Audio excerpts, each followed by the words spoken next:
Hello everyone, स्वागत है आप सभी का एजुकेशनल बडी पे। तो आई होप आप सब अच्छे होंगे और आपकी तैयारी अच्छी चल रही होगी। तो मतलब आज के डेली हिंदी शब्द भंडार सीरीज़ में आपका बहुत बहुत स्वागत है। आज हम डे 6 से कंटिन्यू करते हैं। डे 5 तक हमने वीडियो देख लिया था और ऑल्सो इंग्लिश का भी डेली वोकैब सीरीज़ का डे 28 मैंने अपलोड कर दिया है, तो आप चैनल पे जाके ज़रूर देखिएगा। तो चलिए विदाउट एनी टाइम वेस्ट क्या हम शुरू करें, ये हमारा शानदार सा सेशन शुरू करते हैं। थोड़ा सा ये हिंदी वोकैब ना लंबा जाता है क्योंकि इसमें बहुत सारी चीज़ें हैं। तो अगर आप नए हैं तो इसमें मैं बता दूं कि हम पर्यायवाची शब्द 10 करेंगे, है ना, और 10 विलोम शब्द करेंगे। और 10 से ज़्यादा, नाम के लिए 10 लिखा है लेकिन 10 से ज़्यादा ही हो जाता है क्योंकि हम हर एक ऑप्शन को भी पढ़ते हैं। ऑप्शंस इस तरह से ही बनाए गए हैं कि सारे ऑप्शन से भी आप रिवीजन कर सको, है ना। और उसके बाद हम तत्सम तद्भव करते थे, बट हम जो है अब से क्या कर रहे हैं, अनेक शब्दों के लिए एक शब्द वाला जो है ना वो कर रहे हैं, है ना। तत्सम तद्भव की जगह वो हमने 10 कर दिए अनेक शब्दों पे एक शब्द वाला।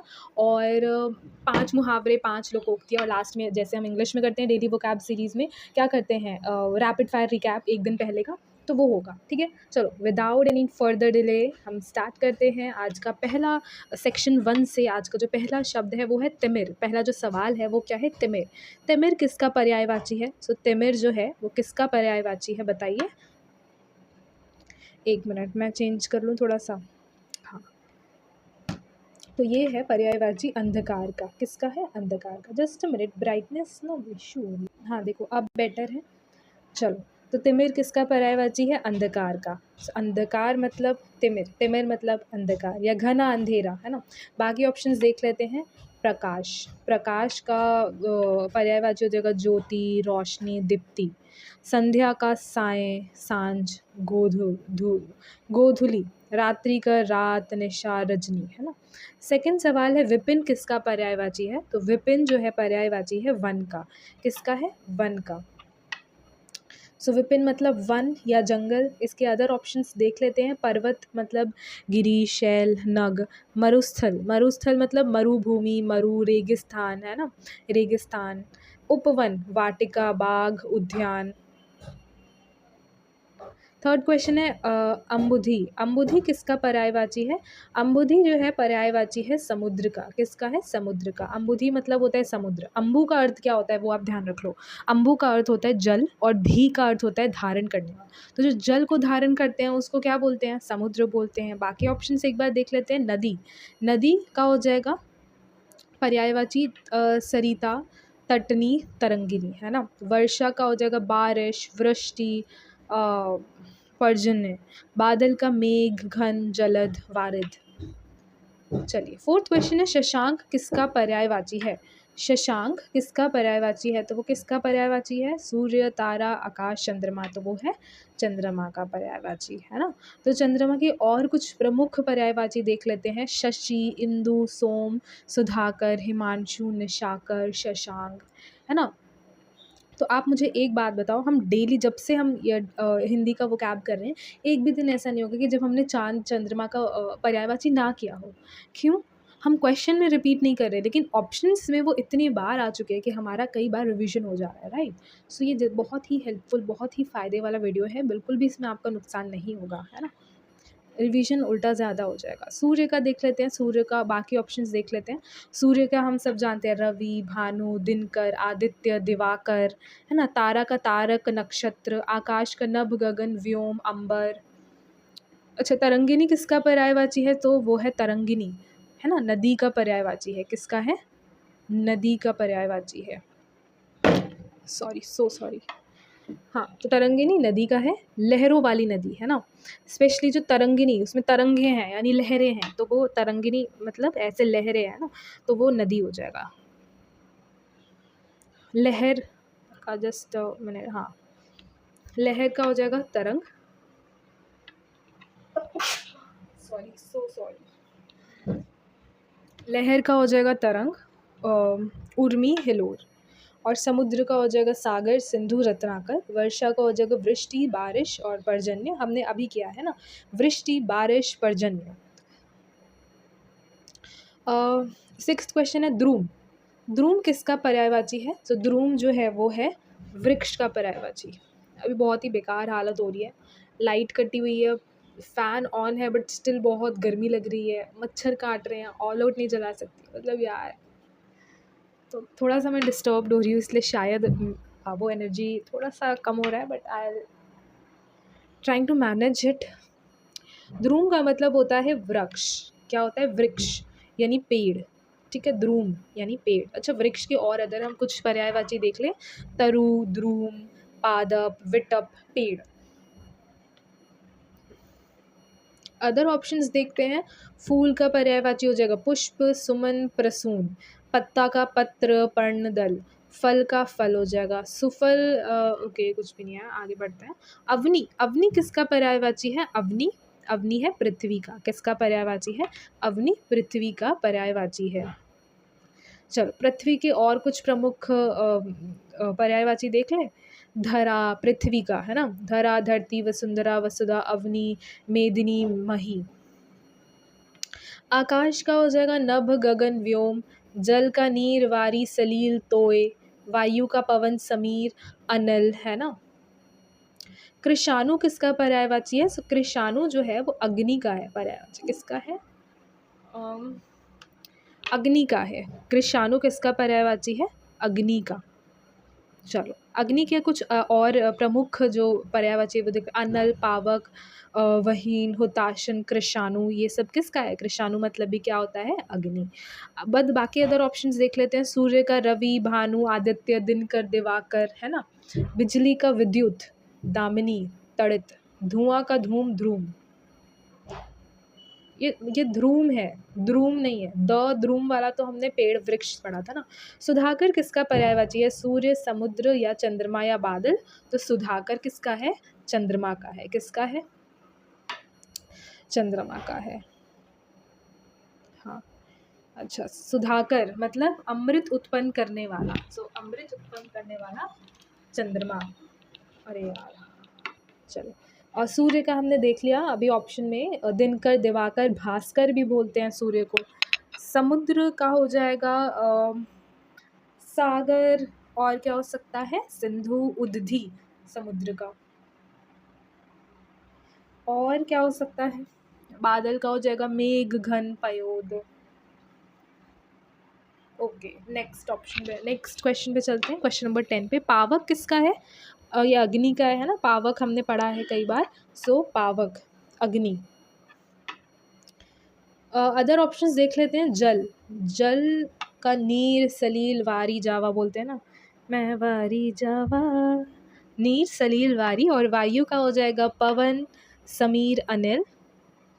और सूर्य का रवि, भानु, भास्कर, दिनकर, आदित्य, दिवाकर, है ना। तो हम अपने अब सेक्शन 2 में आ जाते हैं। अच्छा, आगे बढ़ने से पहले आप सभी को मैं एक बात बताना चाहूँगी कि आपको अब से इसका पीडीएफ जो है वो नहीं मिला करेगा। इसका पीडीएफ नहीं मिला करेगा, ठीक है। बिकॉज़ क्योंकि मेरे लिए नाइंसाफ़ी होगी कि मैं अगर इतना मेहनत कर रही हूँ कि फिर एस्पिरेंट स्टूडेंट्स जो है वो वीडियो ना देख कर के सिर्फ डायरेक्ट पीडीएफ ही उन्हें मिल जाती है। उन्हें पीडीएफ से ही मतलब होते हैं, कई बच्चे होते हैं। मैं सबको नहीं कह रही हूँ, कई बच्चे बहुत सपोर्टिव हैं, तो उनका तो दिल से धन्यवाद है। बट स्टिल अब एंगेजमेंट नहीं है वीडियो के साथ उतनी, और ऐसा लग रहा है कि मैं बस ऐसे ही खुद के लिए ही कर रही हूँ। सो वो मैं फिर सेल्फ स्टडी भी कर सकती थी, बट मेरा मन था कि मुझे पढ़ाना पसंद है। सो उसका परिणाम नहीं मिलेगा तो फिर यही करना पड़ेगा। सो अभी के लिए पीडीएफ नहीं मिलेगा। अगर आप सच में चाहते हो कि हाँ, नहीं, हम वीडियो तो देखते ही हैं, साथ ही साथ रिवीजन करने के लिए हमें पीडीएफ्स चाहिए ही होता है, और वो मैं समझ सकती हूँ क्योंकि मैं भी स्टूडेंट हूँ। बट मैं यही उम्मीद करूँगी कि अगर एंगेजमेंट अच्छी आएगी तभी वो, क्योंकि अब मतलब फिर वो ऐसा रहेगा कि मैं बस मेहनत कर रही हूँ और फिर बदले में मुझे कुछ मिल भी नहीं रहा है, तो पीडीएफ्स नहीं मिला करेगा, है ना। चलो, सेक्शन 2 पे चलते हैं। विलोम शब्द कर लेते हैं। 11th वर्ड है हमारा उत्कर्ष। उत्कर्ष का क्या हो जाएगा? अपकर्ष। उत्कर्ष का विलोम शब्द क्या हो जाएगा? अपकर्ष हो जाएगा। उत्कर्ष का मतलब क्या होता है? उन्नति करना, आप श्रेष्ठता पा रहे हो, विकास कर रहे हो, उत्कर्ष ना। अपकर्ष मतलब आपका पतन हो रहा है, आपका गिरावट हो रहा है। बाकी ऑप्शंस देख लें। विकास का हो जाएगा विनाश, हास्र। उन्नति का अवनति, प्रगति का भी अवनति होता है। चलो, हमारा 12th क्वेश्चन है उन्मुख। उन्मुख का विलोम शब्द है विमुख। क्या हो जाएगा? उन्मुख का, देखो सम्मुख, ऑप्शंस कैसे कैसे हैं, सम्मुख, अभिमुख, सन्मुख और विमुख, सारे ही सेम सेम जैसे, आप कंफ्यूज हो ही जाओगे, है ना। तो आपको याद रखना है उन्मुख का हो जाएगा विमुख। अब इसका मतलब देख लेते हैं ज़रा क्या हो जाता है। उन्मुख किसी और, उन्मुख मतलब होता है किसी और प्रवृत्त या मुख किए हुए, कि आपने किसी की तरफ फेस किया हुआ है। विमुख मतलब आपने किसी से मुंह मोड़ मोड़ रखा है ना, किसी और से, किसी और से मुंह मोड़ने वाला। बाकी ऑप्शन, सम्मुख का मतलब होता है सामने, सन्मुख सामने या सामने की ओर, अभिमुख किसी और मुख किए हुए। मूक का विलोम क्या होगा? मुख, मुखर। क्या होगा? मूक का विलोम शब्द हो जाएगा मुखर। मूक मतलब जो बोल ना सके, जो मौन हो ना, उसको बोलते हैं मूक। मुखर मतलब जो स्पष्ट रूप से बोलता है, अभिव्यक्त करता है, उसको बोलेंगे हम मुखर। चलो, बधिर। बधिर मतलब जो सुन ना सके। बधिर का मतलब क्या होता है? जो सुन ना सके। और वाचाल मतलब हमने पहले भी किया है, बहुत बोलने वाला। वक्ता, वक्ता बोलने वाला व्यक्ति को ही कहते हैं। विरक्त, विरक्त का विलोम शब्द हो जाएगा अनुरक्त। क्या हो जाएगा? अनुरक्त। सन्यासी, उदासीन, निस्पृह नहीं, विरक्त का हो जाएगा अनुरक्त। विरक्त मतलब क्या होता है? आसक्त से रहित। और अनुरक्त मतलब प्रेम या आसक्त रखने वाला। ठीक है। उदासीन यानी किसी पक्ष में रुचि न रखने वाला। सन्यासी संसारिक मोह से विरक्त व्यक्ति। निस्पृह इच्छा या लालच से, लालसा से रहित। आ जाते हैं 15, संकुचित। संकुचित का विलोम शब्द हो जाएगा विस्तृत। संकुचित का विलोम शब्द हो जाएगा विस्तृत। ठीक है। संकुचित मतलब सीमित या छोटा हुआ, और विस्तृत मतलब कि फैला हुआ या व्यापक बोलेंगे। सीमित का असीमित हो जाएगा, संकीर्ण का विस्तीर्ण हो जाएगा, लघु का दीर्घ हो जाएगा। नश्वर, नश्वर का विलोम शब्द हो जाएगा शाश्वत। शाश्वत, ये इम्पॉर्टेंट है। नश्वर का हो जाएगा शाश्वत। तो नश्वर मतलब जिसका नाश ना निश्चित है, जिसका नाश निश्चित है। और आश्वत मतलब जो सदा बना रहे, जिसको, जिसका कभी नाश ही नहीं हो सकता, जो सदा बना रहे। क्षणिक, क्षणिक का हो जाएगा स्थायी। अस्थिर का स्थिर, परिवर्तनशील का अपरिवर्तनशील। विधि का विलोम शब्द क्या हो जाएगा? निषेध। विधि का विलोम शब्द हो जाएगा निषेध। विधि का विलोम शब्द हो जाएगा निषेध। तो विधि मतलब करने का नियम या विधान, कि हर चीज़ का एक नियम होता है ना, विधि होता है, प्रोसेस होता है। और निषेध मतलब किसी कार्य को करने से रोकना। ठीक है। विधान नियम या व्यवस्था, नियम निर्धारित व्यवस्था, व्यवस्था प्रबंध या क्रम। सृजन का हो जाएगा ध्वंस। सृजन का क्या हो जाएगा? ध्वंस। सृजन का ध्वंस। चलो, सृजन मतलब निर्माण करना, रचना करना। ध्वंस करना, आप उसको नष्ट करना, विनाश करना, ध्वस्त करना, या ध्वंस ही बोलेंगे। निर्माण का विनाश, उत्पत्ति का विनाश, विकास का हास्र, उसका भी वही हो जाएगा। स्पष्ट का अस्पष्ट हो जाएगा, इजी है ना। स्पष्ट का अस्पष्ट। स्पष्ट मतलब जो चीज़ साफ और समझ में आए, अस्पष्ट जो साफ ना हो। प्रत्यक्ष का परोक्ष, निश्चित का अनिश्चित, प्रकाशित का अप्रकाशित। निष्क्रिय का विलोम क्या होगा? निष्क्रिय बताइए। निष्क्रिय का विलोम शब्द क्या हो जाएगा? सक्रिय। निष्क्रिय का सक्रिय। निष्क्रिय का सक्रिय। निष्क्रिय मतलब जो कार्य ना करे, और सक्रिय जो कार्यशील हो। अदर ऑप्शन, शांत का शांत, स्थिर का अस्थिर, निश्चल का चंचल। 21। अच्छा चलो, अब जल्दी से सेक्शन 3 पे आ जाते हैं। और आपको पसंद आ रहा है, समझ आ रहा है, हेल्पफुल लग रहा है, कुछ सीखने को मिल रहा है, तो चैनल को सब्सक्राइब ज़रूर कर देना अगर आप नए हैं। और बाकी आप वीडियो को लाइक भी कर सकते हैं, और अपना फीडबैक, कोई भी चेंजेस है, सजेशन है, कुछ और ऐड करना है, या कुछ और वीडियो चाहिए, और किस तरह की वीडियोस चाहिए, जो भी कुछ आपका सजेशन है, कमेंट है, फीडबैक है, या आपको कुछ भी बोलना है, तो आप कमेंट ज़रूर कर सकते हैं, आपके लिए ओपन है। बाकी चैनल को जो है सब्सक्राइब ज़रूर कर देना, है ना। चलो जल्दी से हम आज सेक्शन 3 में अनेक शब्दों के लिए एक शब्द क्या करेंगे। जो अपने देश से बाहर रहता हो उसके लिए क्या एक शब्द है? प्रवासी। उसको हम क्या बोलते हैं? जो अपने देश से बाहर रहता है उसको बोलते हैं प्रवासी, जो अपने देश या स्थान से बाहर जाकर रहता हो। परदेसी किसको बोलते हैं? जो दूसरे देश या स्थान का रहने वाला हो।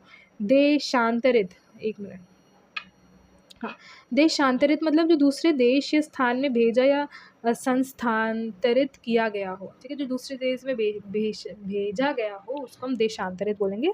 निर्वासित जिसे देश या स्थान से निकाल दिया गया हो उसको निर्वासित बोलेंगे।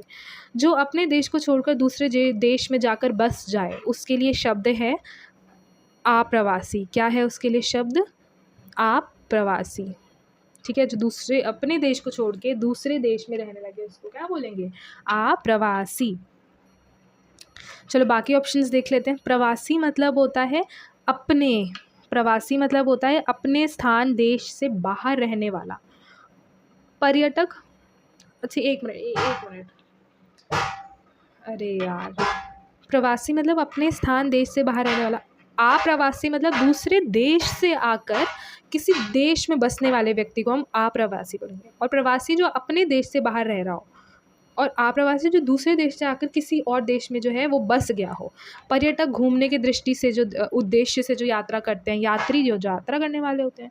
ये ना इन सभी का अंतर एग्ज़ाम आपका जो ट्रैप यही है कि प्रवासी, आप्रवासी, अप्रवासी, निर्वासित, इन सभी के अंतरों में जो डिफरेंस है उसका ध्यान रखना है। जो दूसरे देश से आकर किसी देश में बस गया हो।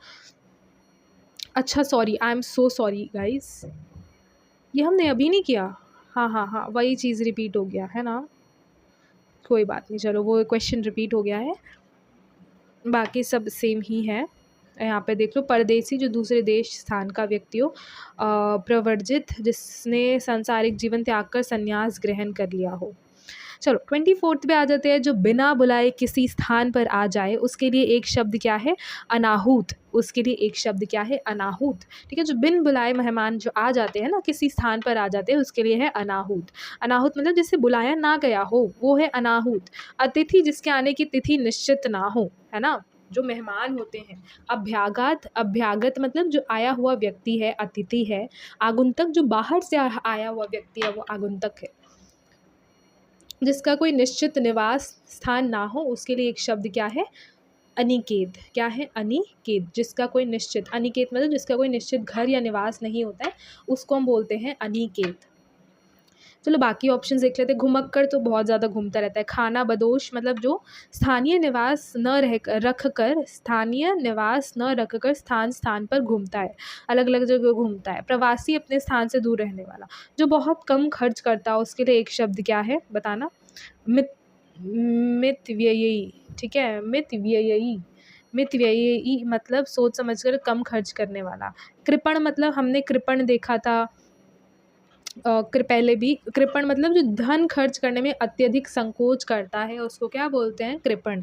कंजूस आवश्यकता होने पर भी धन खर्च ना करने वाला। अपव्ययी मतलब अनावश्यक रूप से अधिक खर्चा करने वाले। तो अगर आपको थोड़ी सी डिस्टर्बेंस हो रही है उसके लिए सॉरी। चलो आगे बढ़ते हैं। 27 है। जो बिना सोचे समझे खर्च करते हैं उसके लिए एक शब्द है अपव्ययी। एक तो हमने मितव्ययी पढ़ा। मितव्ययी क्या होते हैं? जो बहुत कम खर्च करते हैं, सोच समझ के खर्च करें। एक होता है हमारा अपव्ययी। अपव्ययी जो बिना सोचे समझे खूब खर्च करते हैं, है ना, अनावश्यक, अननेसेसरीली अधिक खर्च करते हैं। मितव्ययी सीमित और सोच समझ कर खर्च करने वाले को बोलते हैं कृपण। कृपण मतलब जो बहुत ज़्यादा कंजूस होते हैं। मिताहारी जो कम या सीमित भोजन करते हैं। जो कम भोजन करते हैं उसके लिए एक शब्द क्या है? मिताहारी। हमने अभी देखा था जो कम खाना खाते हैं, जो कम भोजन करते हैं उसके लिए एक शब्द है मिताहारी। मिताहारी मतलब कि जो सीमित मात्रा में भोजन करते हैं, बहुत ही लिमिटेड खाना खाते हैं। अल्पाहारी कम भोजन करने वाले को हम अल्पाहारी बोलते हैं। निराहारी जो भोजन ही ना करता हो। उपवासी जो व्रत रखता है, उपवास करता है। जो ईश्वर में विश्वास रखता है उसके लिए क्या हो जाएगा? आस्तिक, है ना, उसके लिए आस्तिक। ये तो कॉमन है, ईश्वर या परम सत्ता में विश्वास रखने वाला। नास्तिक जो ईश्वर में विश्वास ना रखे। धार्मिक जो धर्म में आस्था रखने वाले या धर्म का पालन करने वाले। आध्यात्मिक जो आत्मा या अध्यात्मा से संबंधित है। चलो 30th क्वेश्चन पे आ जाते हैं। तो दूसरों के दोष ढूंढने की प्रवृत्ति रखता हो उसके लिए एक शब्द क्या है? जो दूसरों में हमेशा ना कुछ कमियां निकालेगा, उसको दोष देगा, तो इस तरह का जिसका नेचर होता है। तो दूसरों के दोष ढूंढने की प्रवृत्ति रखता हो उसके लिए एक शब्द है हमारा छिद्रान्वेषी। क्या है? छिद्रान्वेषी। छिद्रान्वेषी। ठीक है, छिद्रान्वेषी दूसरों के दोष या कमियां खोजने वाले को हम क्या बोलेंगे? छिद्रान्वेषी। आलोचक मतलब किसी रचना या कार्य के गुण दोषों का विवेचन करने वाला। निंदा करने वाला। दोषदर्शी दूसरों के दोष देखने वाला। चलो अब सेक्शन 4 में आ जाते हैं, जिसमें हम 5 मुहावरे करेंगे और 5 लोकोक्तियाँ करेंगे। 31st क्वेश्चन है, खून पसीना एक करना। मुहावरे का सही अर्थ क्या है? बहुत अधिक बहुत अरे यार मुझे गर्मी लग रही है ना, दिमाग में यही चल रहा है। I am sorry. खून पसीना एक करना यानी कि बहुत ज़्यादा मेहनत करना, बहुत अधिक मेहनत करना। सरकारी नौकरी की तैयारी के लिए उसने खून पसीना एक कर दिया और हमें भी खून पसीना एक करने की ज़रूरत है। बहुत क्रोधित होने के लिए हो जाएगा खून खौलना, बहुत डर जाना, हाथ पाँव फूलना, बहुत दुखी होना, कलेजा मुँह को आना, है ना। रंगे हाथ पकड़ना यानी कि अपराध करते हुए पकड़ना, रंगे हाथ पकड़ना। दुकान से सामान चुराते हुए चोर रंगे हाथ पकड़ा गया।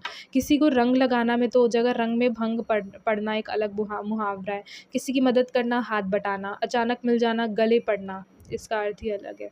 हाथ पर हाथ धरे बैठना का मतलब क्या होता है? निष्क्रिय होकर बैठे रहना। परीक्षा नज़दीक है और तुम हाथ पर हाथ धरे बैठे हो यार, है ना। ये आप सबके लिए भी है गाइस, रिमाइंडर। मेहनत करते रहना, एड़ी चोटी का जोर लगाना, किसी की सहायता करना, हाथ बांटना, जल्दी काम करना, हाथों हाथ काम करना। आग बबूला होना मतलब बहुत ज़्यादा क्रोधित होना। बिना बताए छुट्टी लेने पर शिक्षक आग बबूला हो गए। बहुत प्रसन्न होना, फूले न समाना, बहुत डर जाना, थर थर काँपना, बहुत थक जाना, कमर टूटना। 35 है, मुंह में पानी आना यानी कि बहुत भूख लगना, या स्वादिष्ट भोजन देखकर खाने की इच्छा होना। यार क्या बढ़िया पकवान है, मेरे मुंह में तो पानी आ गए, है ना। यानी आपको भूख लग गई है या बेसिकली जो टेस्टी खाना है ना उसको देखकर आपको खाने का मन कर रहा है। गर्मा गर्म समोसे देखकर मेरे मुंह में पानी आ गए। बहुत बोलना, मुंह चलाना, बहुत शर्मिंदा होना, पानी पानी होना, चुप हो जाना, मुंह पर ताला लगाना। अब जल्दी से हम 5 लोकोक्तियाँ भी कर लेते हैं। अधजल गगरी छलकत जाए लोकोक्ति का सही अर्थ क्या है? तो यानी जो अधजल गगरी छलकत जाए यानी जो कम ज्ञान वाले व्यक्ति है ना वो ज़्यादा दिखावा करते हैं। जिनको कम नॉलेज होती है, जिनके पास कम ज्ञान होता है, वही लोग ज़्यादा दिखावा करते हैं, ठीक है।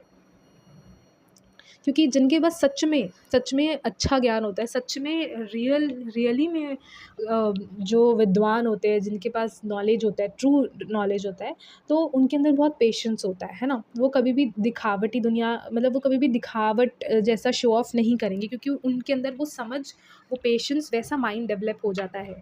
उससे विषय की जानकारी बहुत कम थी, फिर भी वो सबसे अधिक ज्ञान बांट रहा था। अधजल गगरी छलकत जाए। खाली बर्तन अधिक आवाज़ करता है यानी थोथा चना बाजे घना। अधिक ज्ञान वाले व्यक्ति शांत रहता है ना। जो अधिक ज्ञान वाला व्यक्ति है वो एक्चुअली में शांत रहता है। भरा घड़ा छलकता नहीं है, समथिंग लाइक दैट। कम पानी जल्दी समाप्त हो जाता है, इसका तो कुछ भी नहीं है। अब कर लेते हैं 37। चोर की दाढ़ी में तिनका यानी दोषी व्यक्ति स्वयं भयभीत रहता है ना। किसी ने उसका नाम भी नहीं लिया था, फिर भी वह सफाई देने लगा। चोर की दाढ़ी में तिनका। चोर हमेशा डरता रहता है, ओके। छोटी गलती बड़ी बन जाती है तो तिल का ताड़ बनाना हो गया। अपराध करने वाला भाग जाता है। चोर चोर मौसेरा भाई।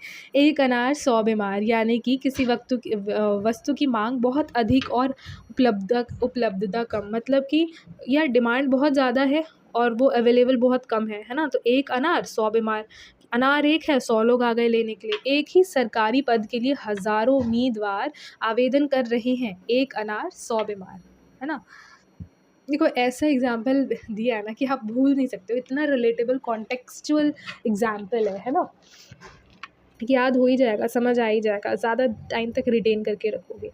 नाम बड़े और दर्शन छोटे यानी कि प्रसिद्धि बड़ी है लेकिन उसकी जो वास्तविक योग्यता है वो बहुत कम है। उस रेस्टोरेंट की बहुत तारीफ सुनी थी लेकिन खाना बिल्कुल सामान्य था। नाम बड़े और दर्शन छोटे। चलो 40th क्वेश्चन पे आ जाते हैं और फिर हमारा रिवीजन होगा, मतलब फिर हम एक दिन पहले का रिवीजन करेंगे।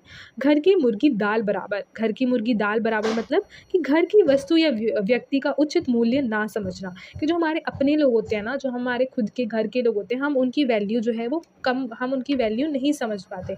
हम उनको उतना वैल्यू करना बंद कर देते हैं जितना वो डिज़र्व करते हैं, क्योंकि वो घर की मुर्गी है ना। घर की मुर्गी को हम जो है, मतलब घर की मुर्गी से मेरा मतलब जो घर के लोग हैं, अपने लोग हैं, जो क्लोज़ लोग होते हैं, उनकी वैल्यू हम जो है नहीं समझ पाते हैं या भूल जाते हैं उनकी वैल्यू। हम इतना साथ रहते हैं, साथ में इतना कॉमन हो जाता है कि हम उनकी वैल्यू भूल जाते हैं। ठीक है, तो घर की मुर्गी, ये क्या हो गया, घर की मुर्गी दाल बराबर। वह अपने भाई की अच्छी पढ़ाई को महत्व नहीं देता, लेकिन बाहर के बच्चों की तारीफ करता है। घर की मुर्गी दाल बराबर। चलो, तो यहाँ पे हमारा आज का जो पूरा भंडार है, शब्द भंडार, वो आज का डे 6 का कोटा पूरा हो गया है। और अब जल्दी से डे 5 का रैपिड फायर रिकैप कर लेते हैं, रिविजन कर लेते हैं।